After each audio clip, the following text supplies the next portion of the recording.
ನೋಡ್ರಿ, ನೇಮಕಾತಿಗಳನ್ನು ಅವ್ರು ಮಾಡ್ತಾ ಇಲ್ಲ ಅನ್ನೋದು ಇದು ಭಾಳ ಸ್ಪಷ್ಟವಾಗಿ ಎಲ್ಲರಿಗೂ ಗೊತ್ತದ. ಯಾಕಂದರೆ ದುಡ್ಡಿಲ್ಲ ಅವ್ರ ಹತ್ರ. ಆರ್ಥಿಕವಾಗಿ ದಿವಾಳಿ ಎದ್ದಂಥ ಒಂದು ಸರ್ಕಾರ ಹೆಂಗೆ ನೇಮಕ ಮಾಡ್ತಾರೆ? ಕರ್ನಾಟಕ ರಾಜ್ಯ ಸರ್ಕಾರ ಆರ್ಥಿಕವಾಗಿ ದಿವಾಳಿ ಎದ್ದಿದೆ. ಹಾಗಾಗಿ ಸಿದ್ದರಾಮಯ್ಯನವರಾಯಿತು, ಅವರ ಮಂತ್ರಿಮಂಡಲದ ಸದಸ್ಯರು ಮತ್ತು ಕಾಂಗ್ರೆಸ್ ಪಾರ್ಟಿ ಅವರಿಗೆ ಬೇಸಿಕ್ ಎಟಿಕೆಟ್ಸು ಇಲ್ಲ. ದುರ್ದೈವದಿಂದ ಸಿದ್ದರಾಮಯ್ಯನವ್ರಿಗೆ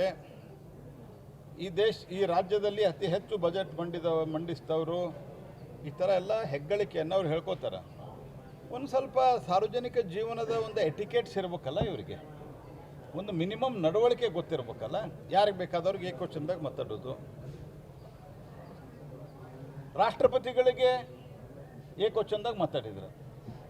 ಒಬ್ಬ ಮಹಿಳಾ ಟ್ರೈಬಲ್ ರಾಷ್ಟ್ರಪತಿ ಏಕವಚನದಾಗ ಮಾತಾಡಿದ್ರು. ನಂದು ಗ್ರಾಮ್ಯ ಭಾಷಾಪ ಅಂತಾರೆ. ಸೋನಿಯಾ ಗಾಂಧಿಗೆ ಮಾತಾಡ್ರಿ ಹಿಂಗ.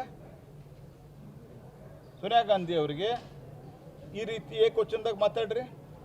ಎರಡನೇ ದಿವಸ ಮುಖ್ಯಮಂತ್ರಿ ಇರೋದಿಲ್ಲ ವೀರೇಂದ್ರ ಪಾಟೀಲ್ ಅವರು ಇವರು ಹೇಳಿದ ಕೆಲವು, ರಾಜೀವ್ ಗಾಂಧಿ ಆ ಟೈಮ್ದಲ್ಲಿ ಹೇಳಿದಂಥ ಕೆಲವು ತಪ್ಪು ಸಂಗತಿಗಳನ್ನು ಮಾಡಲಿಕ್ಕೆ ಒಪ್ಪಲಿಲ್ಲ ಅನ್ನೋ ಕಾರಣಕ್ಕೆ ಏರ್ಪೋರ್ಟ್ನಲ್ಲಿ ಕಿತ್ತೋಗೋದು ಹೋಗಿದ್ರಿ ಅವರು. ಕಾಂಗ್ರೆಸ್ ಪಾರ್ಟಿಯ ದರ್ಬಾರಿದೆ.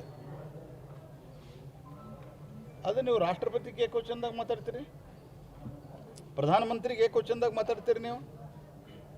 ನೀವೇನು ಅಂದ್ಕೊಂಡ್ರಿ? ನಿಮ್ಮನ್ನು ಕಾಂಗ್ರೆಸ್ ಪಾರ್ಟಿ ನಿಮ್ಮನ್ನು ಮೂಲೆ ಕೂಡಿಸಿದಾರೆ. ಇಡೀ ಕರ್ನಾಟಕದಲ್ಲಿ ಒಂದು ಬಂದಿರೋಂತ ಏನು ಬೇಕಾದ್ ಮಾಡಿ. ನೀವು ತೇಜಸ್ವಿ ಸೂರ್ಯಾಗ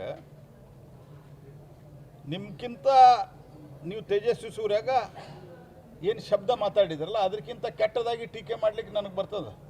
ನಿಮಗಷ್ಟ ಶಬ್ದ ಭಂಡಾರ ಇದೆ ಅಥವಾ ಮಾತಾಡ್ಲಿಕ್ಕೆ ಬರ್ತದೆ ಅಂತ ಅಂದ್ಕೋಬೇಡ್ರಿ. ಆದ್ರೆ ಆ ಕಲ್ಚರ್ದವ್ ನಾನಲ್ಲ. ಏನು ಮಾತಾಡ್ತೀರಿ ನೀವು? ಒಬ್ಬ ಯುವ ಸಂಸತ್ ಸದಸ್ಯ, ನೀವು ಒಬ್ಬ ಮುಖ್ಯಮಂತ್ರಿ, 2 ಬಾರಿ ಮುಖ್ಯಮಂತ್ರಿ ಆಗಿದ್ರಿ, 2 ಬಾರಿ ಅಪೋಸಿಷನ್ ಲೀಡರ್ ಆಗಿದ್ದೀರಿ. ನೀವು ಈ ಕೈಲೇ ಆಗದವೆಲ್ಲ ಮೈಯೆಲ್ಲ ಪರಿಚಿಕೊಂಡ ಕುಣಿಲಿಕ್ಕಾಗಲಾರ್ದ ನೆಲ ಡೊಂಕ ಅನ್ನುವಂಥ ಸ್ಥಿತಿಯೊಳಗೆ ಸಿದ್ದರಾಮಯ್ಯನವರು ನೀವು ಇದ್ದೀರಿ. ಇವತ್ತು ಕೇಂದ್ರ ಸರ್ಕಾರದ ಬಗ್ಗೆ ಆರೋಪ ಮಾಡ್ತೀರಿ.